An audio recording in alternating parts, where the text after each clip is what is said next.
let's go ahead and jump into the process of how I brain tan a hide. Now in my case here, I have a black bear hide. I harvested this a few days ago and it's been sitting in the freezer since then.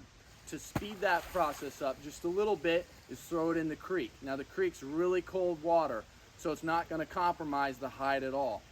Okay, so this is my fleshing tool. This is what I use to flesh all of my hides. It has a really good length, a good width, and a solid bevel. It's not too sharp, not too dull. That's exactly what you're looking for in a fleshing tool. The handles here are made out of curly maple, so it's a very strong wood. Right here, I have a knife I made. This is a Yakut knife, and I really like to have this around when I'm doing hide work because of how sharp it is. On the back side here, it's convex and concave here with the flat surface.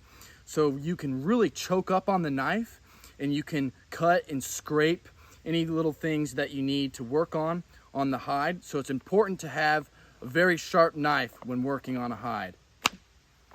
Here I have a bundle of rope. You can use any cordage. What I use this for is for racking the hide up on the rack.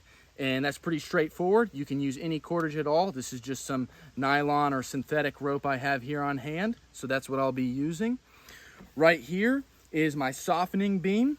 This is something I made too. And this is a really solid one. It's got the metal lip here and it's great for working and putting in that elbow grease, everything you need to soften a hide.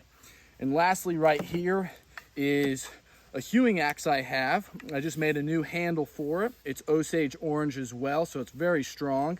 The reason I'm using the hewing axe here for dry scraping, whenever the hide is on the rack, I'll be dry scraping it. And the hewing axe is really nice because of the length of the blade here. It's very long, so it's going to allow me to get more surface area while scraping the hide.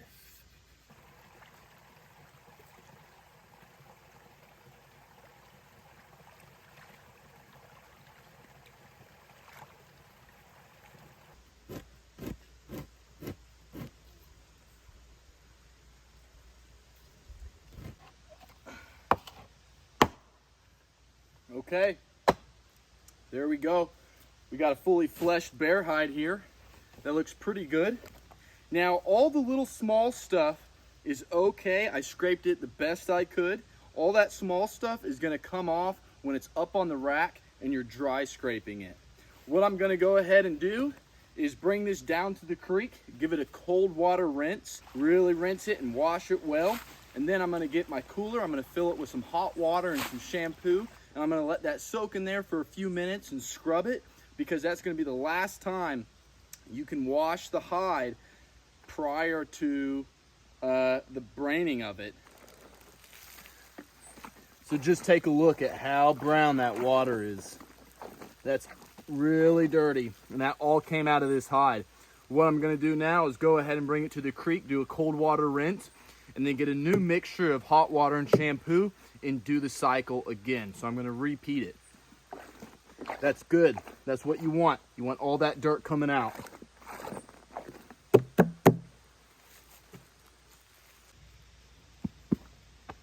Okay, you guys, it's pretty much dusk out. It's gonna be dark here any second, and it looks pretty good.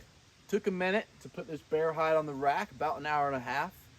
And to be honest, I'm not super familiar with racking a hide. I see why indigenous people or people today do this, is because you have a hide that's too big to manage in your hands. You know, buffalo hides or a really big elk hide. It makes sense.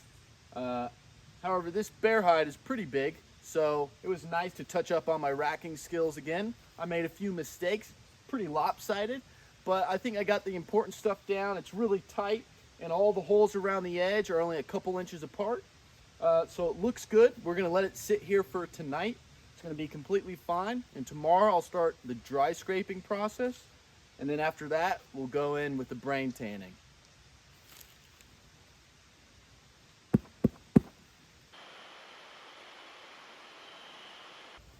Okay, you guys, so the hide survived the night. It looks pretty good. The sun's out right now and it's starting to dry it out. What I'm gonna do is take my hewing axe here, and I'm gonna start at the top and drag my way down So I draw all that moisture out of the hide, and I'm gonna drag it straight down. I'm gonna work my way from one side to the other.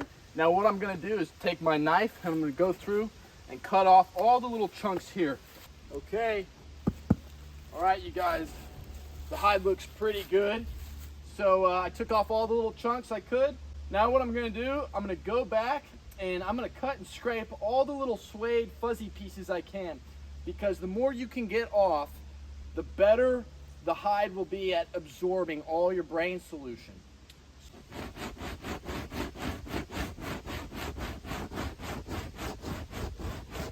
So I'm gonna get the rack, lay it down flat, and I'm gonna whip up my brain tanning solution with a couple eggs, and we'll go ahead and start that process. So let's get to it.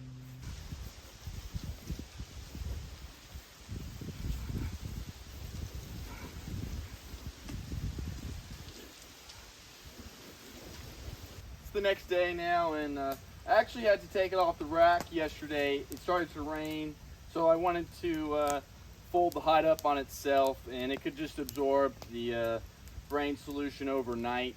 Yeah, so it's looking pretty good. And basically, all I've been doing is using this steel rod. It has a little flat edge here, which is really nice. And on the other side here, it's pointed, so that's pretty useful too. And basically, you just want to apply a lot of force and just get after it. Work it until it's dry.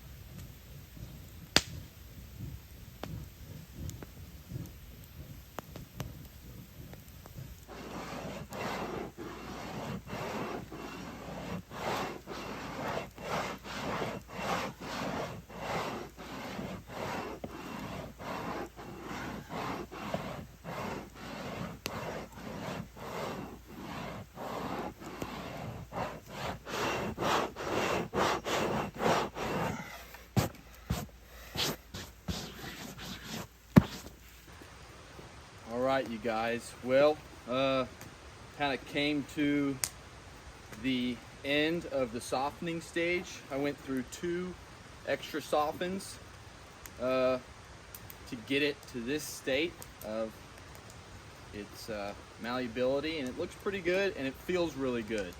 The big thing is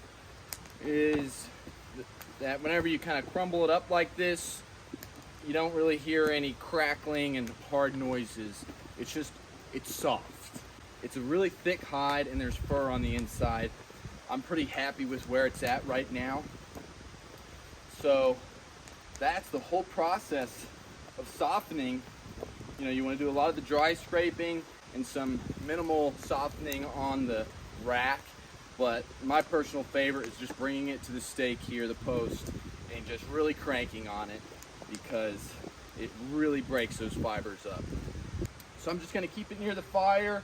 At some of my pit houses and other shelters, I can just throw it up on top and the smoke will just hit it and penetrate it, and over time the hide will get smoked. One thing to keep in mind, if you're doing a fur-on hide like this, it doesn't need to be as smoked as buckskin actually. You only need anywhere from 5 to 10 minutes up to an hour. And it depends how heavily smoked you want it. I really just want a nice light smoking on this. So I think my plan for this is perfect. And you know, it's really straightforward, the smoking process like that. If you want to do something a little more elaborate, check out my other softening and smoking bear hide video. That one I did smoke with my smoking setup. It was nice. But however, I can't get to making a piece of clothing here soon.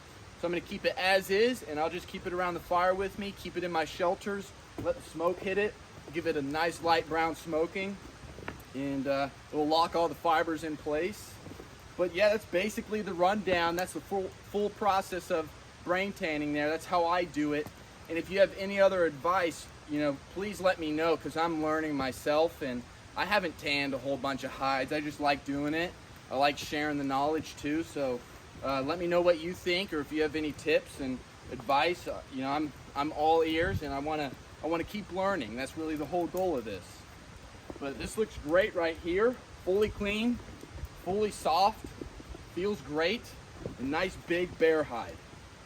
So this is gonna make a great piece, and whenever I do turn it into a piece of clothing, I'll try my best to make a video about that, and pretty exciting to see what it's gonna turn out to be.